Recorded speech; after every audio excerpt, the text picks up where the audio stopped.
Hello, it's the 30th of May. Welcome along to Renew Every Morning. So just one more day to go after this in our series on wisdom and guidance. And what a lovely verse we have as our penultimate one. It's from Ecclesiastes chapter 7 and verse 12. Wisdom preserves those who have it. What a lovely verse. Wisdom preserves those who have it. Who thought about wisdom being a preservative? But that's what it is. Now, some things fade with time, but others are preserved. Do you know, I was thinking about gold and gold being preserved, but even gold isn't preserved like wisdom. See, gold is preserved externally, doesn't tarnish, doesn't corrode, it's chemically stable, it's resistant to rust, it's long-lasting. That's why it's used for crowns and currency and temple furniture and so on, because it endures.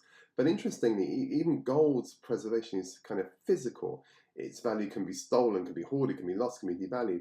But wisdom is preserved internally as something else. Wisdom, especially the wisdom that we're talking about, divine wisdom, isn't something stored in a vault.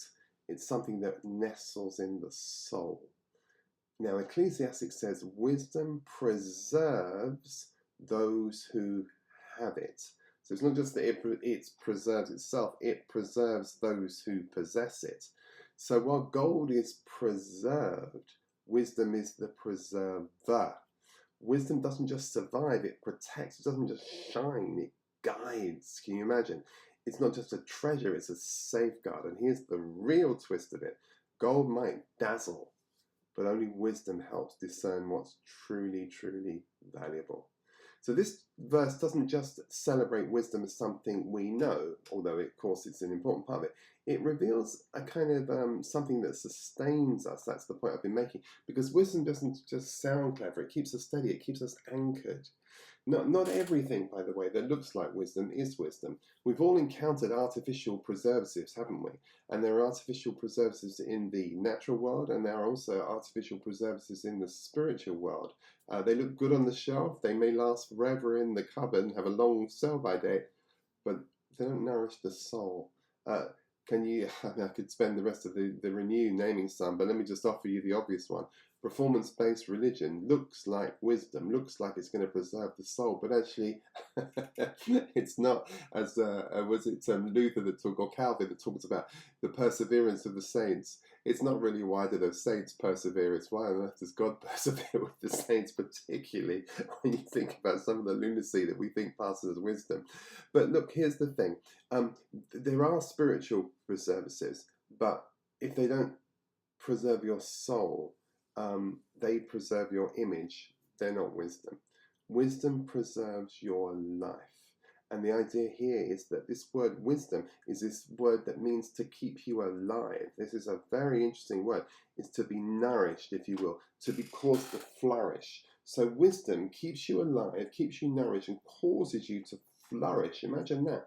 And that is a big, big deal. So here's the question for today, really. It's a super simple question. Are we letting real wisdom preserve us? And remember at the beginning of our study, we heard this. Wisdom, was with you at the creation. Do you remember? It's always come back to that. It's Jesus, it's the living one, it's the cosmic Christ. Always come back there. So that's the simple fact. So remember, this is the kind of wisdom, this is the kind of Christ life that flows from love. This is the kind of Christ life that grounds us in grace. This is the kind of Christ love that keeps our hearts soft in the world. And so when you remember this, wisdom, if you just remember, wisdom was with you. Wisdom is a person. So remember, wisdom, the Christ, preserves those who have him. And that is it. That's all we've got to remember. And that's the simple truth. So for the Renew today, we're out with this simple point. It's never too late to return to the source.